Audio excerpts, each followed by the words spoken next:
사람은 누구나 살면서 크고 작은 상처를 받습니다. 우리의 의지와 상관없이 말이죠. 작은 상처는 원래 없던 것처럼 치유되기도 하지만 크고 깊은 상처는 괴로운 상흔을 남깁니다. 사라지지 않는 고통을 안고 살아갈 수 있을까요? 상처를 없앨 수 있을까요? 여기 결코 회복할 수 없을 것만 같은 커다란 상처를 받은 두 명의 주인공이 있습니다. 그들의 이야기가 궁금합니다. 오늘의 책 제목은 유진과 유진입니다. 누구나 격렬한 운동을 하고 난 후에 근육통에 시달려본 경험이 있을 거예요. 근육에 미세한 파열이 생겨서 상처가 났기 때문인데요. 손상된 세포들이 다시 회복하는 과정에서 더 단단하고 두꺼운 근육이 만들어지게 돼요. 이것이 근육이 생기는 원리예요. 이처럼 상처는 상처를 치유하기 위한 과정을 거치면서 나를 더욱 성장하게 만들기도 합니다. 톨스토이는 성장은 끊임없이 보다 나은 사람이 되어가는 것이며 나와 나, 나와 너, 그리고 나와 세계와의 관계를 올바르게 정립해가는 과정이라고 말했습니다. 지금부터 세 가지 단계로 유진과 유진을 읽어보도록 할게요.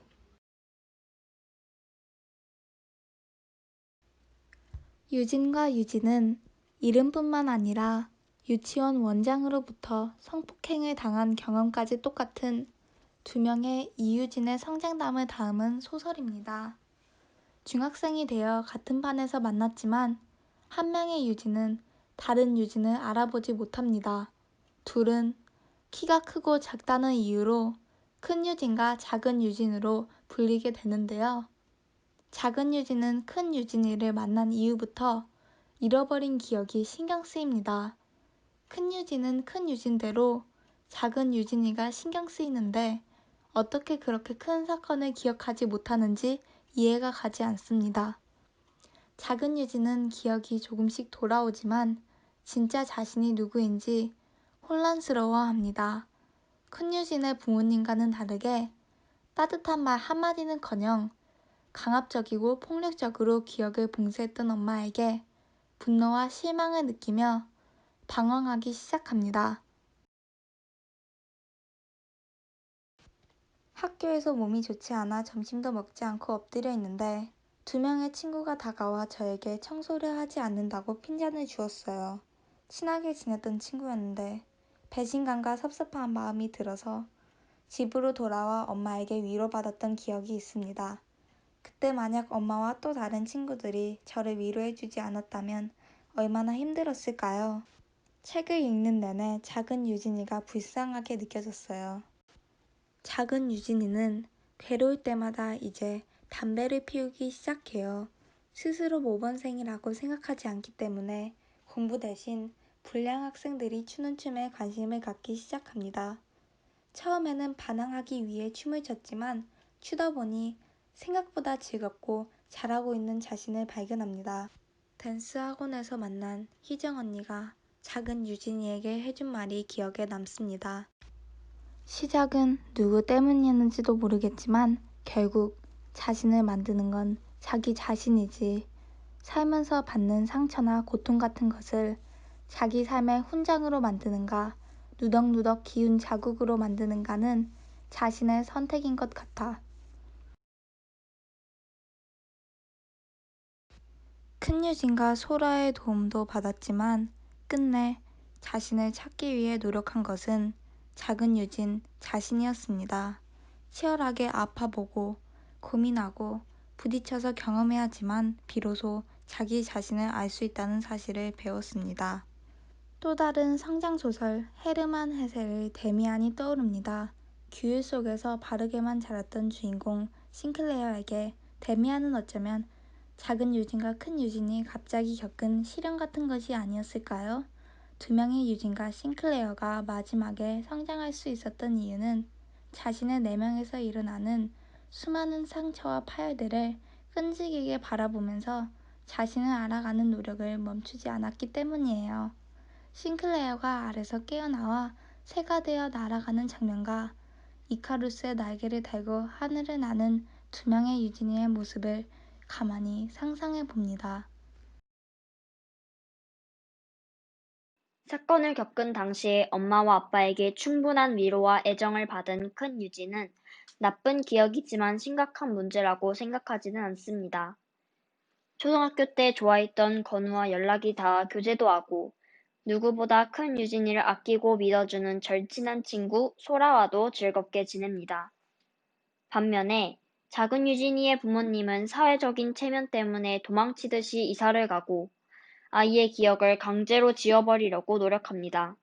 부모님에게 어떤 위로나 사랑도 충분히 받지 못한 채 작은 유진이의 상처는 그렇게 골마가고 있었습니다. 이 책을 읽고 작은 유진이의 부모님이 경청, 인내, 사랑을 배웠으면 좋겠다는 생각이 들었어요. 저희 부모님 같은 경우에는 제가 상처받은 일이 생기면 괜찮냐고 물어봐 주시고 어떤 것이 상처였는지, 어떻게 치유하고 싶은지 저의 의견을 경청해 주시거든요. 그리고 제가 그렇게 하도록 지켜봐 주시고 사랑으로 지지해 주시는데 덕분에 저의 상처는 금방 낫는 것 같아요. 제가 생각하는 바람직한 어른은 저희 부모님 같은 분입니다. 제가 생각하는 참된 우정은 기쁨은 2배로, 슬픔은 반으로 느낄 수 있게 해주는 것입니다. 서로의 감정을 공유하고 함께 공감해주는 소라 같은 친구가 있다면 부러울 게 없을 것 같습니다. 별다른 문제가 없어 보이던 큰여진에게도 시련이 다가옵니다. 건우가 무심코 잡은 손을 자기도 모르게 떠오르는 불쾌한 기억 때문에 뿌리치기도 하고, 그런 사건을 겪은 애와는 친하게 지내지 말라는 건우 엄마 때문에 건우와 강제로 헤어지기도 합니다.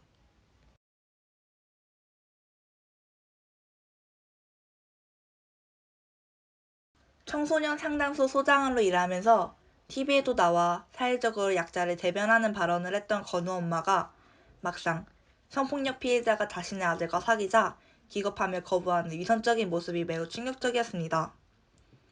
성폭력을 바라보는 우리 사회의 이중적인 시선을 적나라하게 보여준 것 같아서 무서웠어요.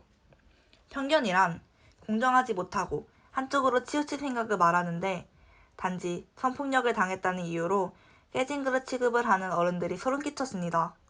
하루빨리 아동 성폭력에 대한 처벌법이 강화되고 건강한 성의식과 피해자를 좋지 못한 시선으로 바라보는 마음을 바로잡아야 할 것입니다.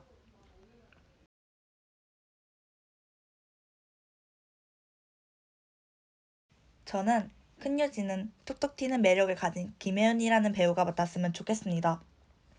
스카이캐슬이라는 드라마에서 엄마와의 갈등 연기가 인상적이었어요. 여러분도 저처럼 등장인물에 맞는 배우를 생각해보는 건 어떨까요? 유진과 유진을 읽는 동안 그들의 아픔을 공감하고 이해하려는 과정 속에서 어쩌면 우리는 함께 성장했는지도 모릅니다. 성장은 완성이 있는 목표가 아니라 과정이니까요. 우리는 그저 우리가 할 수 있는 것을 해나가면 됩니다. 지금까지 시청해주셔서 감사합니다.